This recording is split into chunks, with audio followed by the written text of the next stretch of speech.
Today, we are going to do a Let's Get Started, but it's going to wait because we're going to talk to Duke head football coach Manny Diaz right now, who joins us.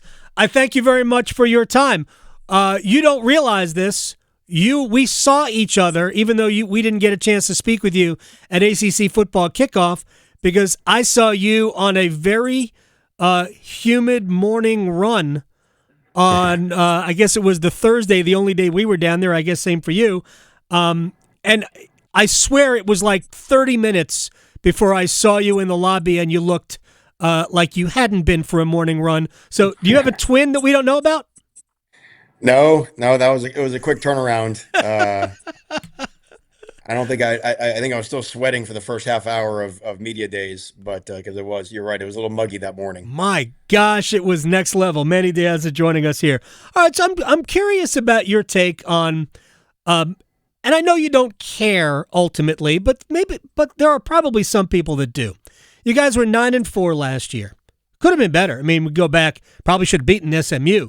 If we're thinking about it. And you return a ton of players from that team. You bring in a quarterback who is, I think, sort of a known commodity because Darian Mensah was really good last year at Tulane. Offensive, defensive players who are in place, to future pros in your secondary. And there was very little respect, although maybe the ACC media, for your team going into this season. Does it bother you at all? Does it bother any of your players at all? I hope it doesn't bother our players. It for sure doesn't bother me.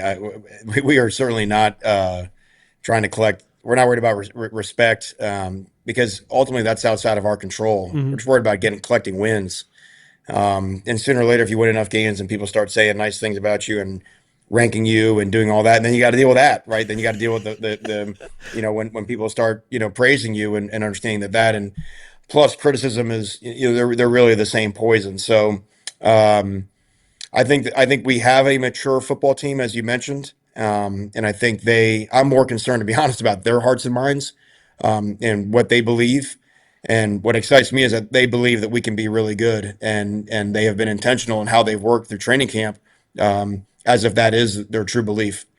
Manny Diaz is joining us here on the Adam Gold Show, Duke head football coach. I noted you used the term poison. That's very Nick Saban of you. He called it rat poison. I am curious about the mindset of not you, but your team. Maybe in some ways you'd rather be like 8-0 and still not be ranked because you could use that as fuel. Does that play into it at all? I'll take 8-0 and make whatever fuel I have to out of that. Look, what we have talked about is we have internally we have really high expectations. There are high expectations from individuals here who have gotten a lot of preseason accolades Yeah. and have high aspirations for what's next in their football career. And we have high aspirations for us as a team. But what we have done is we said, let's take those expectations and let's put those aside and let's talk about our standards. Because ultimately, if we have the right standards and we play to our standards, generally, whatever our goal or expectation is, we'll be pretty darn close to that at the end of the year. And that also will survive a bad drive, a bad quarter, a bad half, something where you get short-term negative feedback and suddenly you think that you're not going to make your goal. You've got to have something to double down on. And for us, that's our standard. So we've talked a lot about that. The guys have shared with each other, their standards and what they're going to use. And I think that's going to be an important thing as we navigate what's going to be a highly, highly competitive ACC this year. I don't think there's any question about it. I think I know Clemson looks like they have all these returning guys and future NFL stars. But after that, it does kind of seem like a team that gets off to a good start might have, I'll use the term ego in a positive way. Their ego might be inflated and just those types of things. Momentum and success breeds more success, no? Yeah, and I think college football is going to become much, much more like the National Football League. I think over half the games in that league are a touchdown or less. If you watch an NFL Yep. Red Zone on a Sunday, every game's coming down to the last 2 minutes. And we're in an era now where the talent is distributed so much more evenly across the country in a way that it wasn't even 5 years ago, which is a lot of words to basically say everybody can play. And so the games are going to be close. What you look at on paper and you say, win, win, toss up, tough one, win. Right. You can forget about all that. I think every year there'll be a team ranked in the top 10 that doesn't finish ranked, and I think every year there'll be a team not ranked that ends up in the playoffs. I just think that's going to be the new normal because our metrics are. We still watch the sport through old eyes, Right. and the sport has changed. It's just not going to be that same way. Manny Diaz is joining us here in the Adam Gold Show. All right, since you brought up a national picture, I wanted to get your take on a couple of things, because I was looking at your schedule.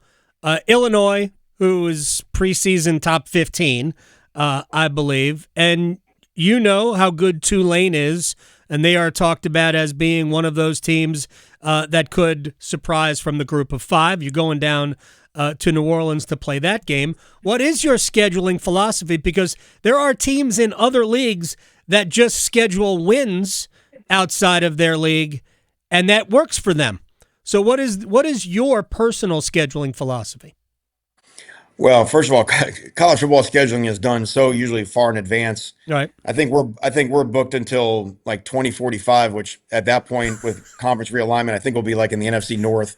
So it's kind of hard to say. Um, I enjoy playing a game like we had with Illinois this year. I think, playing a team, I think it's important for college football to have, cross conference matchups. And if we can fix the playoff to encourage people to play in more of those games instead of just trying to collect wins, I think you will see people schedule accordingly. You just have to give the incentive in the right place, Right. right? If we simply say nine is better than eight and 10 is better than nine, well, then, yeah, to me, you want to schedule nine mannequins to play during the course of the year to try to collect wins. Um, if we're going to say, if you look at college basketball, I mean, look at what we've done in our non-conference scheduling in basketball. We're damn near playing the Western Conference in the NBA, but in basketball that helps you, Yeah. right? That helps your, whatever RPI, whatever they call that rating. And football, we're not there yet for whatever reason, which doesn't really make a lot of sense. But there's a lot of things about our sport that don't make a ton of sense. Um, so I think to answer your question, philosophically, that's going to depend on where the incentive lies, Right. right? So I'm happy we've got these, high profile non-conference games. Again, two of the teams you mentioned are potential playoff teams, and Yeah. and so you want to go toe to toe with them and see where you stand. What does fix the playoff? You said fix the playoff. Until we fix the playoff, what does that mean to you?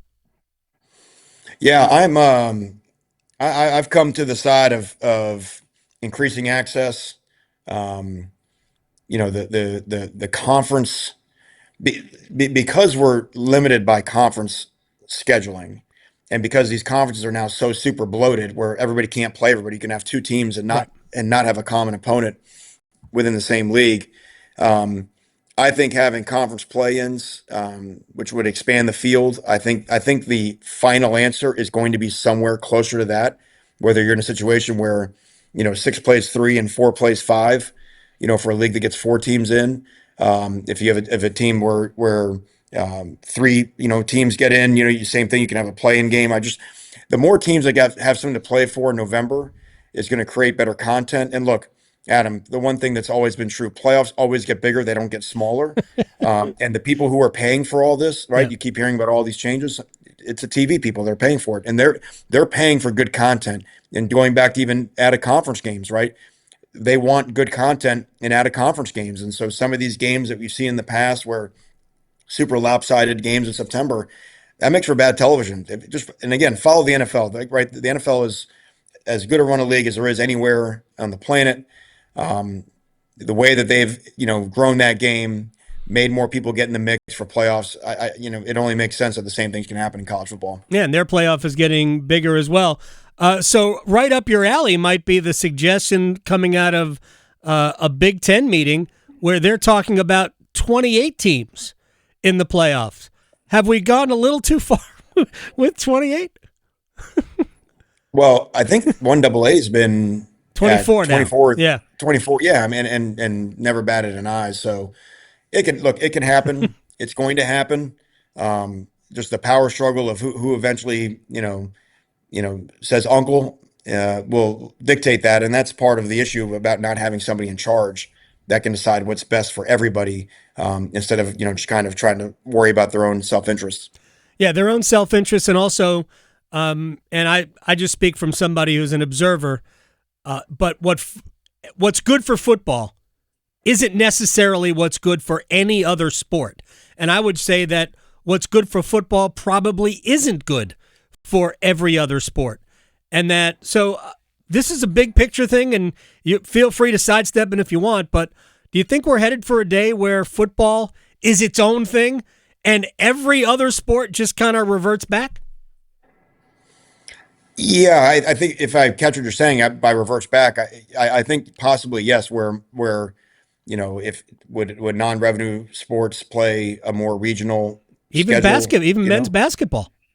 Yeah, that's a different question entirely. But Right. but look, yeah, here's what I do believe is that we do not have to do things the way they've always been done, right? And that's been the problem, right? And what we've always done is we've always put a band-aid on one mistake, you know what I mean, instead of just Mhm. really try to dream it all up again. And that would be my vote. Is just like, hey, listen, if we could just do it the best way possible to serve everybody's interest, what would that be? And just start there.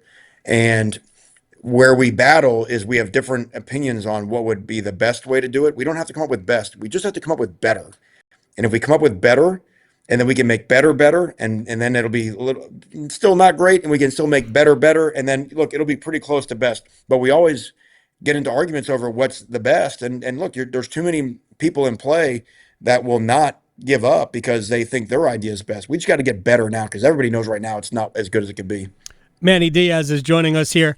We haven't talked about really any of your players. I want to ask you about a couple real quick, and then I got one more thing for you before I let you go and start your Monday. Um, the quarterback Darian Mensah. I've made enough Mensah. He's so smart jokes. I'm not going to burden you with those. What do you like the most about what he is and what he can do for your team?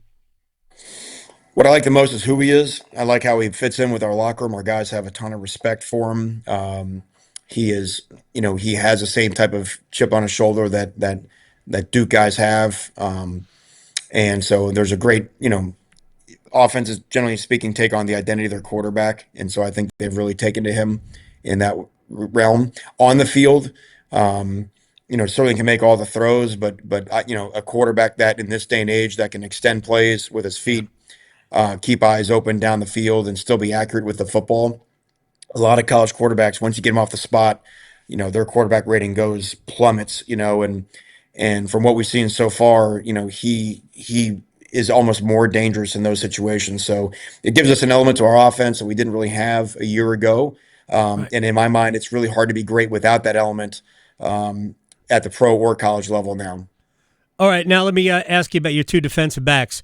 Terry Moore, we'll just start with Terry Moore, the safety. Both of these guys were getting not just ACC honors, national honors. I think Chandler Rivers is thought to be one of the best corners in the entire country. Talk to me about first Terry Moore. Well, I'm gonna say this. First of all, we really believe that this is gonna be a much more of a common occurrence here at Duke. I mean, historically in this defense, and the same thing will end up being true on offense here. But in this defense, this is the defense that creates all conference players, the defense that creates all American players. And when you have guys as talented as Terry or Chandler plugged in the system, there are guys who have there's a whole legacy of guys who have made plays doing what they're doing. And so both Terry and Chan are highly intelligent players. They have a great instinct and feel for the game. They're both highly competitive.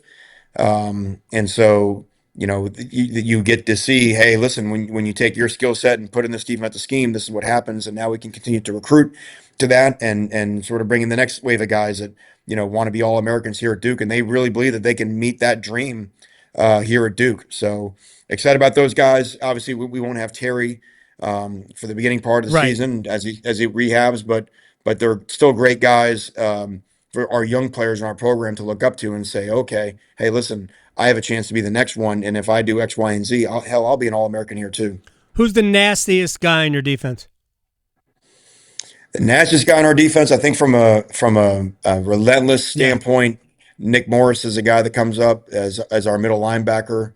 Um, he's just got he just never ever stops. I always say he's got like whatever like death metal from like the late 70s, early 80s. Like, Right. in the he's got the green dot on his helmet, the coach to play, and Okay. I think after 15 seconds when Coach Packy comes off, I think it goes straight to like it's like Iron Maiden or Megadeth or Slayer or somebody like that. So and he plays as if that's the case. Is that out of your playlist? No, that's a little hard. Same era maybe, but that's a little bit on the extreme. That's a little harder than the bass drums and guitar that I prefer. What are you listening to? It's going to be more of your Pearl Jam, Okay. U2, classic rock, Okay. I got you. Zeppelin, Stones, that type of deal. I'm with you. All right, final thing. I just got this off of Wikipedia. I know you were at one point in our business until you decided coaching was better. I'm not arguing. It probably is. It certainly has worked out for you. So the last thing you did for ESPN was cut highlights for the '97 Masters. Is that true?